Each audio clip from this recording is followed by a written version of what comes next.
తాను చెప్పిందే వేదం, తాను చేసిందే శాసనం. ఈ ప్రపంచంలో తన ముందు ఎవడైనా తల వంచాల్సిందే, మోకాళ్ళు దించాల్సిందే. ఈ గర్వమే ట్రంప్ను పిచ్చివాడిని చేస్తోంది. శత్రువు ఎవరో మిత్రుడు ఎవరో గుర్తించే విచక్షణ ట్రంప్ కోల్పోతున్నాడు. డీల్స్ అంటూ కలవరిస్తూ ప్రపంచాన్ని బెదిరిస్తున్నాడు.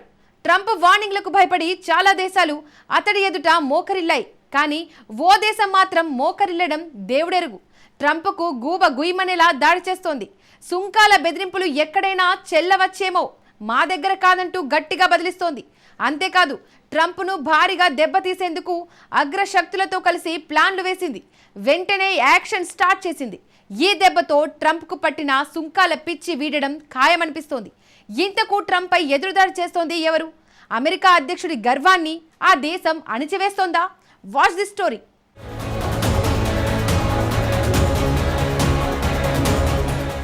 చర్చల్లేవు, చర్యలే కాస్కో అంటోంది ఎవరు? సుంకాల దెయ్యానికి భారత్ విరుగుడు ఏంటి? బ్రిక్స్తో ట్రంప్ గర్వానికి చెక్ పడుతుందా?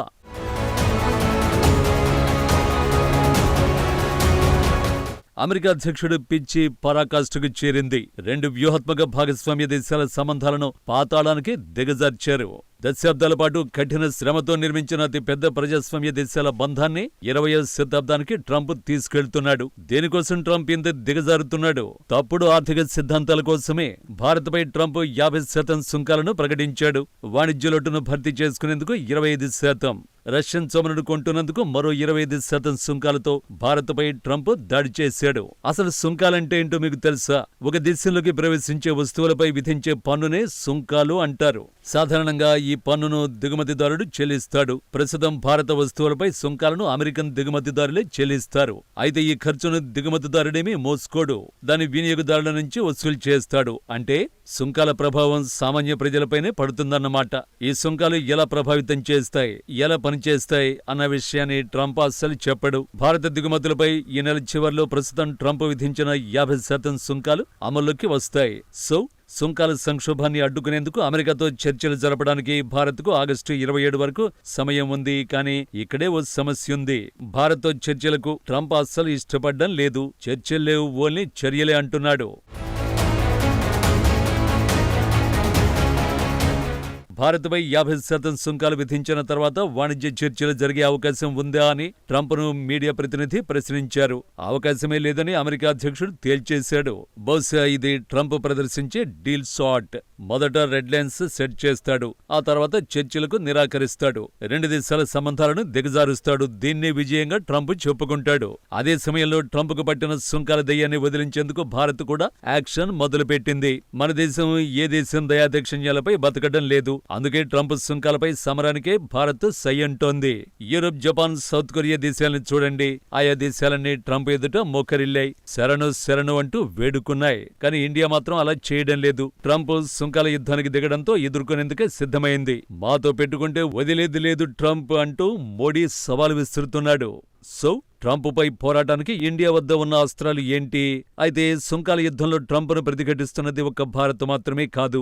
ఈ క్యూలో మరిన్ని దేశాలు కూడా ఉన్నాయి. మరి ముఖ్యంగా బ్రెజిల్, చైనా దేశాలు ముందు వరుసలో ఉన్నాయి. ఇప్పుడు ట్రంప్ చర్యలను చూస్తుంటే ఆ రెండు దేశాలతో భారత్ కలిసి పోరాడే దిశగా అడుగులు పడుతున్నాయి. ఇక్కడ సింపుల్ లాజిక్ ఏంటంటే శత్రువుకు శత్రువులు, మిత్రులు అంతే.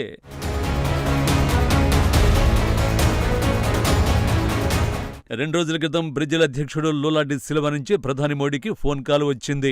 వాణిజ్యం, రక్షణ, ఎనర్జీ, టెక్నాలజీ రంగాల్లో ఇరు దేశాల మధ్య సంబంధాలను బలోపేతం చేసుకునేందుకు ఇరువురు నాయకులు అంగీకరించారు. ఇరు దేశాల రిలేషన్స్ ను మరో మైలురాయికి చేర్చేందుకు నాయకులిద్దరూ హామీ ఇచ్చారు. అయితే లూలా ఎందుకు భారత్తో సంబంధాలను కోరుకుంటున్నాడు? ఎందుకంటే బ్రెజిల్ పై కూడా ట్రంప్ 50% సుంకాలతో అటాక్ చేశాడు.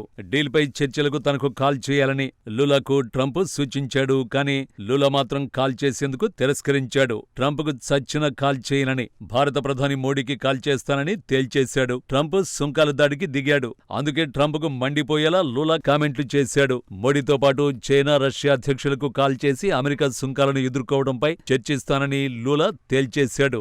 అదే సమయంలో భారత్లో పర్యటించాల్సిందిగా లూలాను ప్రధాని మోడీ ఆహ్వానించారు. వచ్చే ఏడాది ప్రారంభంలో బ్రెజిల్ అధ్యక్షుడు భారత్లో పర్యటించనున్నట్లు తెలుస్తోంది. ఆ తర్వాత భారత్తో కలిసి పనిచేసేందుకు డ్రాగన్ ముందుకొస్తోంది. ఢిల్లీలోని చైనా రాయబారి భారత్ చేస్తున్న సుంకాల యుద్ధంలోకి ఎంట్రీ ఇచ్చాడు. రౌడీకి ఇంచు సంధిస్తే ఓ మైలు ప్రాంతాన్ని ఆక్రమించుకుంటాడని మండిపడ్డాడు. ఆ రౌడీ డొనాల్డ్ ట్రంపే.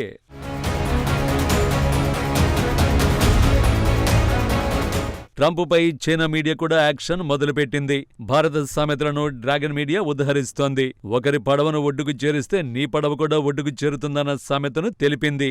చైనా భారత్ మధ్య ఆరోగ్యకరమైన సంబంధాలు ప్రపంచానికి సానుకూల ప్రభావాలను తెస్తుందని చైనా ప్రభుత్వ మీడియా సంస్థ గ్లోబల్ టైమ్స్ రాసుకొచ్చింది. నిజానికి చైనా సెంటిమెంట్ కొత్తేమీ కాదు. ఈ ఏడాది ఏప్రిల్కి వెళితే అప్పట్లో ట్రంప్ తన సుంకాల జాబితాను వెల్లడించాడు. ఆ సమయంలోనే చైనా అధ్యక్షుడు జిన్పింగ్ భారత రాష్ట్రపతికి ఓ లేఖ రాశాడు. డ్రాగన్ ఏనుగు కలిసి పనిచేయాలని ఆకాంక్షించాడు. ఇప్పుడు జిన్పింగ్ కోరికను ట్రంప్ తీర్చాడు. ఈ నెల చివర్లో ప్రధాని నరేంద్ర మోడీ చైనాలో పర్యటించనున్నట్టు నివేదికలు వెల్లడిస్తున్నాయి. చైనాలోని తియాన్జిన్లో జరిగే షాంఘై సహకార సంస్థ ఎస్సీఓ సదస్సుకు మోడీ హాజరు కానున్నారు. ఒకవేళ మోడీ పర్యటన నిర్ధారణ అయితే 7 ఏళ్ల తర్వాత భారత ప్రధాని చైనాలో తొలి పర్యటన ఇదే అవుతుంది. ఇరు దేశాల సంబంధాల పునరుద్ధరణలో భారీ మైలురాయిగా మారుతుంది. ఇక చివరిగా రష్యా వద్దకు వద్దాం.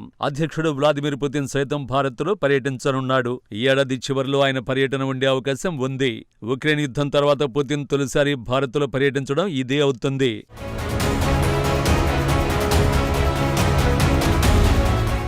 సో భారత్కు పుతిన్ రాక కూడా అత్యంత కీలకమైన సంకేతమని చెప్పాలి. రష్యా చమురు గురించే భారత్పై ట్రంప్ అటాక్స్ చేస్తున్నాడు. సంబంధాలను కట్ చేసుకోమని ట్రంప్ బెదిరింపులకు దిగుతున్నాడు. కానీ భారత్ మాత్రం వెనక్కి తగ్గడం లేదు సరికదా. ట్రంప్కు చెర్రెత్తిపోయేలా పుతిన్కు భారత్ ఆతిథ్యమిస్తోంది. తాజాగా రష్యా అధ్యక్షుడితో ప్రధాని మోడీ ఫోన్ కాల్లో సంభాషించారు.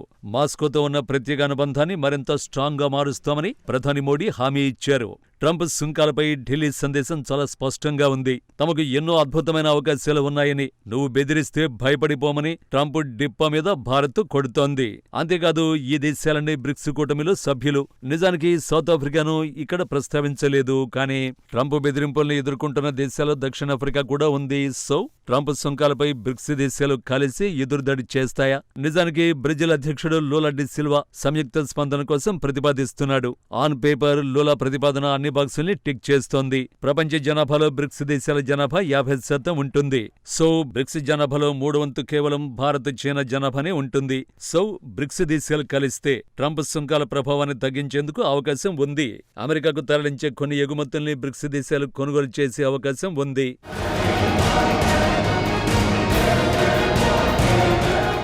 కానీ ఇక్కడ సమస్య ఏంటంటే ఐక్యత. బ్రిక్స్ దేశాలన్నీ ఒకే విధానాన్ని రూపొందించగలవా లేదా? బ్రిక్స్ గతాన్ని చూస్తే అంత విశ్వసనీయంగా ఏమీ అనిపించదు. కానీ ఈ బ్రిక్స్ అడుగులు ఎలాంటి టోన్ తీసుకుంటాయన్నది వేచి చూడాల్సిందే. భారత్ ఆందోళన దీర్ఘకాలికమైనది.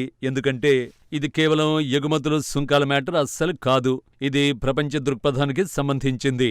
భౌగోళిక రాజకీయాలపై ఆధిపత్యం చెలాయించాలని అమెరికా కోరుకుంటోంది. చైనాను అడ్డుకోవడానికి ఇండియాను ఓ పావుగా అగ్రదేశం భావిస్తోంది. కానీ తాము మాత్రం బహుళ ప్రపంచాన్ని కోరుకుంటున్నట్టు బీజింగ్ చెబుతోంది. నిజానికి ప్రపంచాన్ని తమ గుప్పెట్లో పెట్టుకోవాలని డ్రాగన్ కోరుకుంటోంది. ఇక్కడ భారత స్థానం స్పష్టంగా ఉంది. తమకు మిత్రదేశాలు, అగ్రరాజ్యాల సమస్య కాదని. అయితే భారత్ ఎదగాలి, అభివృద్ధి సాధించాలి అన్నదే తమ లక్ష్యమంటూ మోడీ సర్కార్ క్లారిటీ ఇస్తోంది. అయితే మోడీ కోరుకుంటున్న లక్ష్యాన్ని చేరుకోవడం అంత సులువేమీ కాదు. దీనికి ప్రత్యామ్నాయాన్ని భారత్ గుర్తించాలి. ఎందుకంటే కొన్ని వారాలుగా భౌగోళిక రాజకీయాలు ఓ చక్కని సత్యాన్ని నిరూపించాయి. ఎవరూ మీకు శాశ్వతంగా స్నేహితులుగా ఉండరని స్పష్టం చేశాయి. అందుకు అమెరికానే ఖచ్చితమైన ఉదాహరణ.